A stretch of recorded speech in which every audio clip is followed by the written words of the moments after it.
Айдана терезеден сыртқа қарап тұрды. Ұшақ бұлттардың арасынан баяу өтіп бара жатты. Оның жүрегі толқып тұр.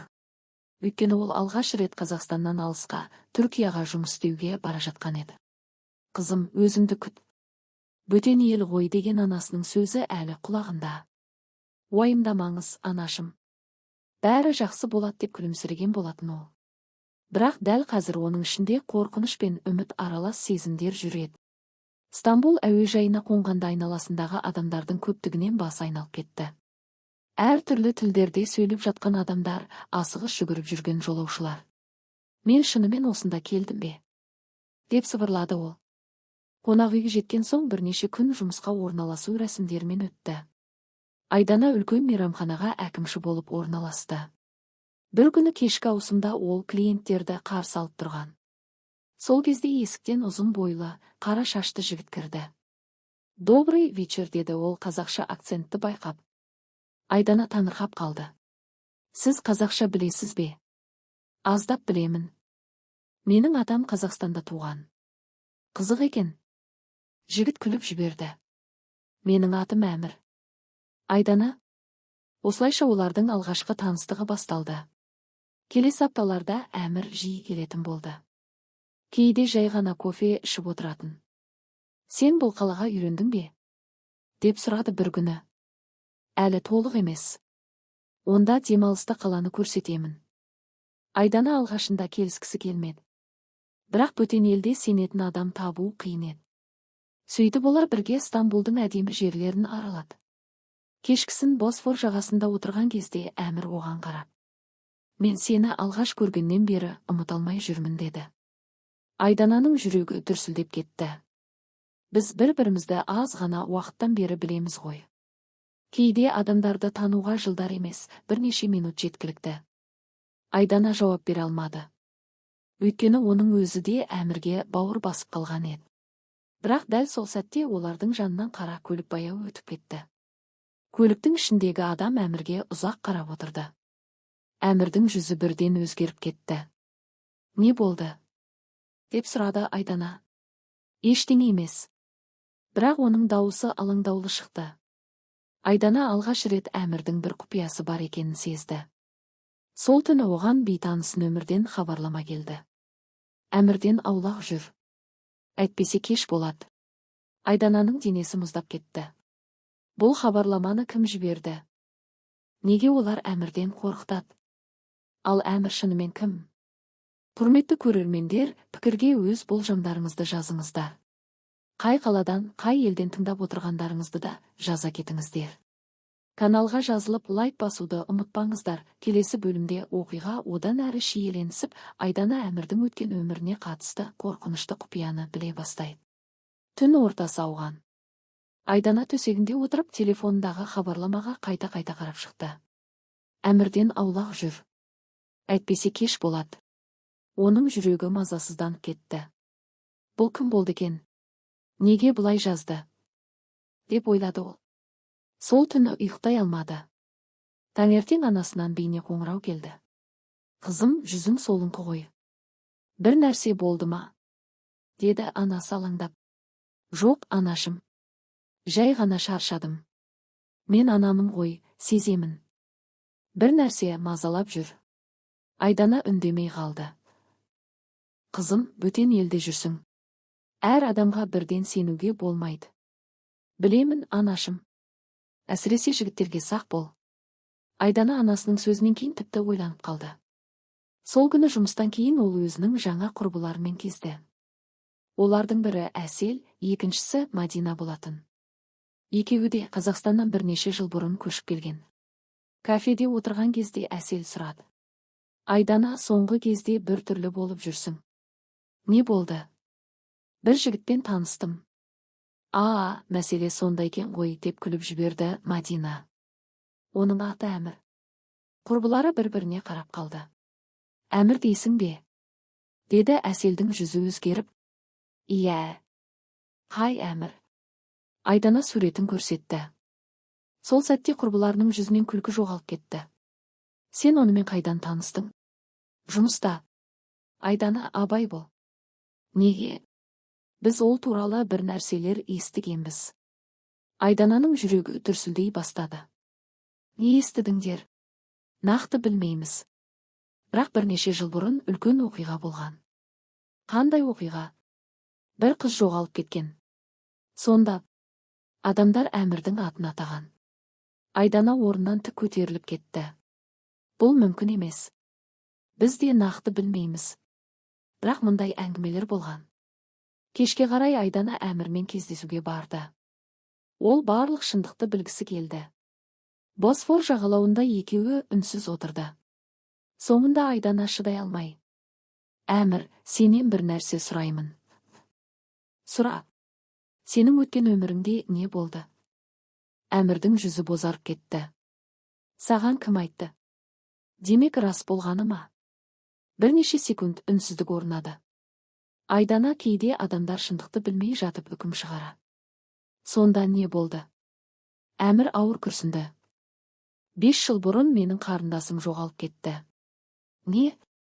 Ол небәрі 19 жаста еді. Кейін табылды ма? Жоқ. Айдананың денесі түршігіп кетті. Сол кезде полиция мені күдікті деп санады. Сен бе? Иә. Неге? Себебі жоғалар алдында соңғы рет менімен сөйлескен. Сонда сен кінәлі болмадың ба? Жоқ. Әмірдің көзіне жас толды. Бірақ ешкім сенбеді. Кейін не болды? 1 жыл бойы бәрі мені жек көрді. Достарым да, көршілерім де.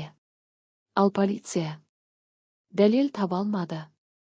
Сонда қарындасымды кім алып кеткен? Білмеймін. Әмірдің дауысы дірілдеп шықты. Бірақ мен оны әлі күнге дейін іздеймін. Айдана алғаш рет оның көзіндегі ауыр қайғыны көрді. Сол сәтте Әмірдің телефоны шырылдады.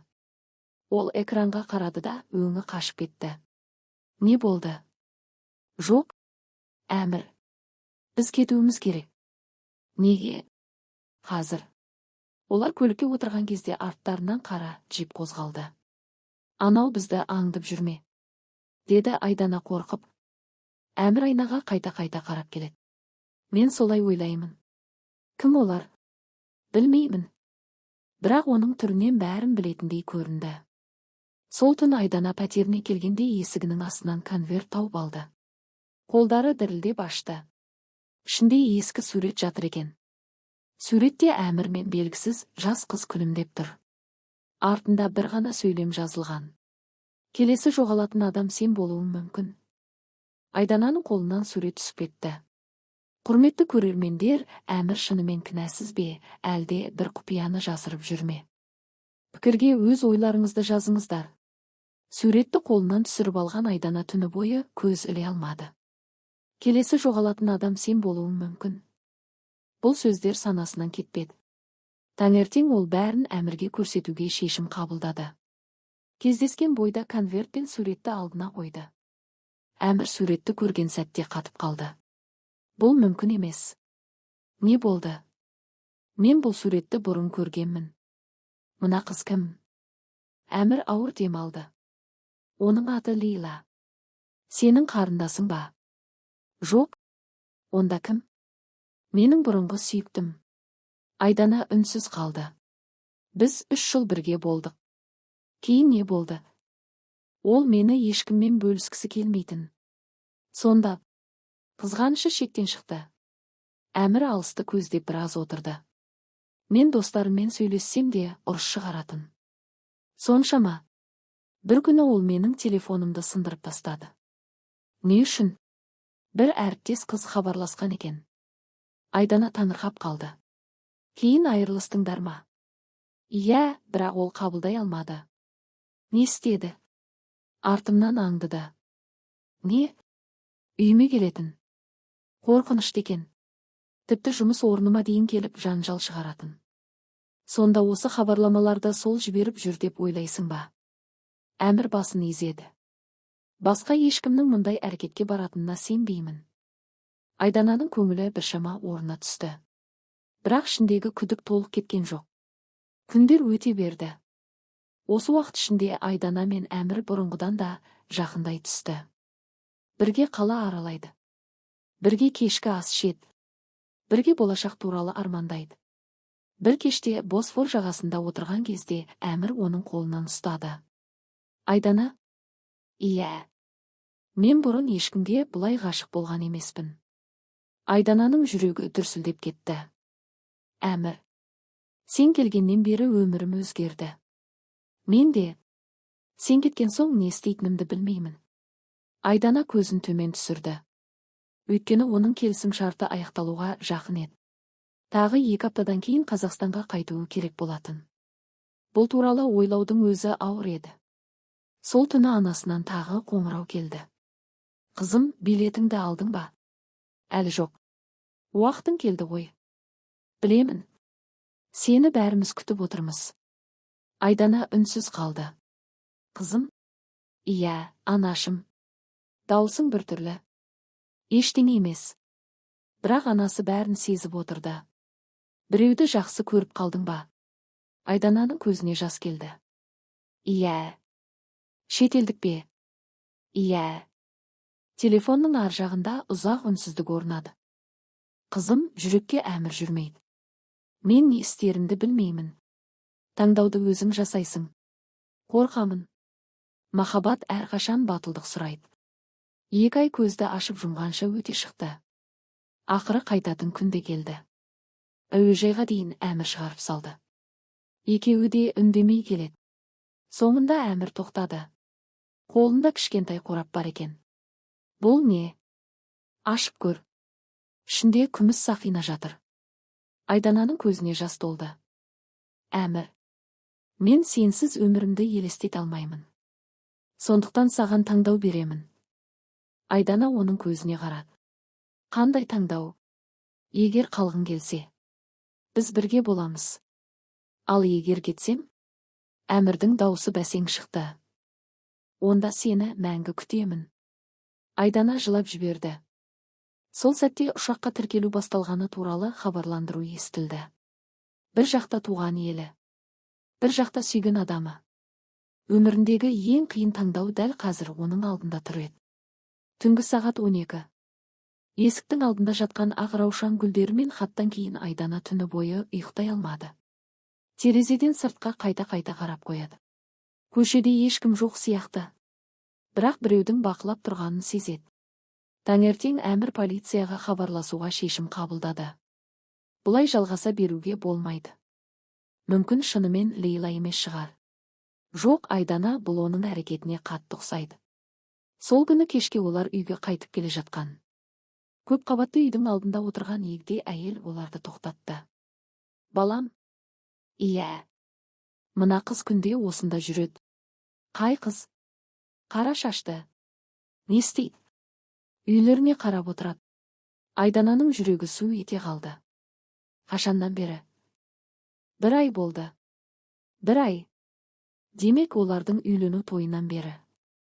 Бірнеше күннен кейін шындық ашылды. Лейла Қазақстанға 2 ай бұрын келген екен.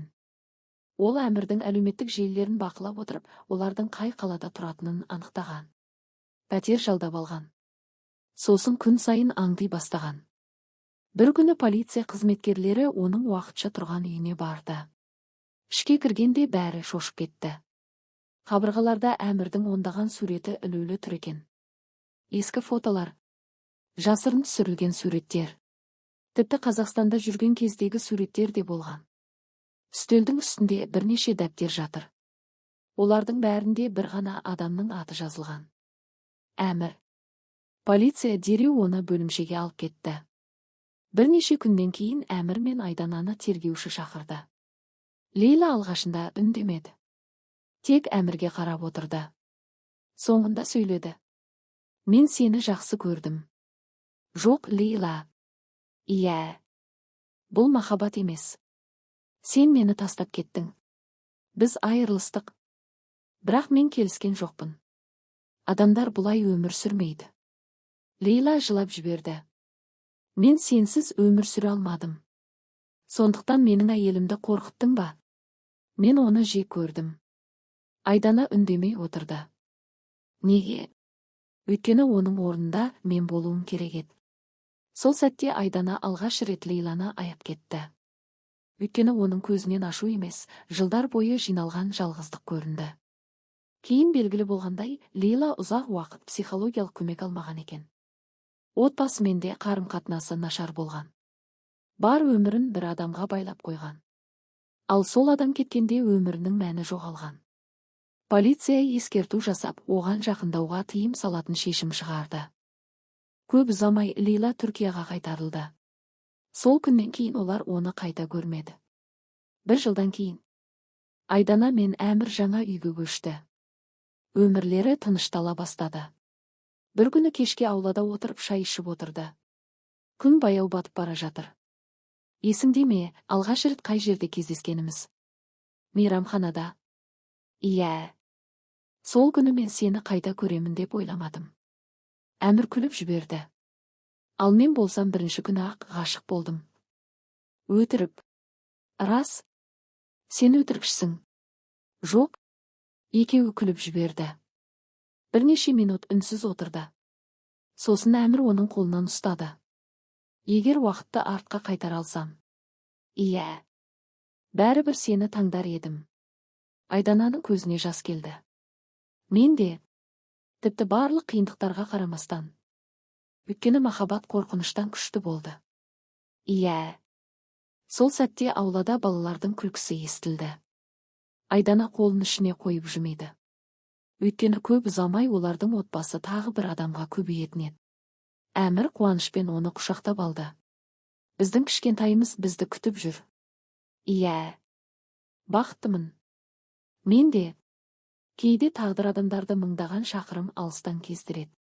Кейде махаббат үшін бүтін бір елді ауыстыруға тура келеді. Бірақ шынайы сезім болса, ол барлық сынақтан өтеді. Айдана мен Әмірдің махаббаты да дәл сондай махаббат еді. Құрметті көрермендер, бұл оқиға сіздерге ұнаса лайк басып каналға жазылыңыздар. Қай қаладан, қай мемлекеттен тыңдап отырғандарыңызды пікірге жаза кетіңіздер. Келесі әсерлі оқиғаларда кездескенше.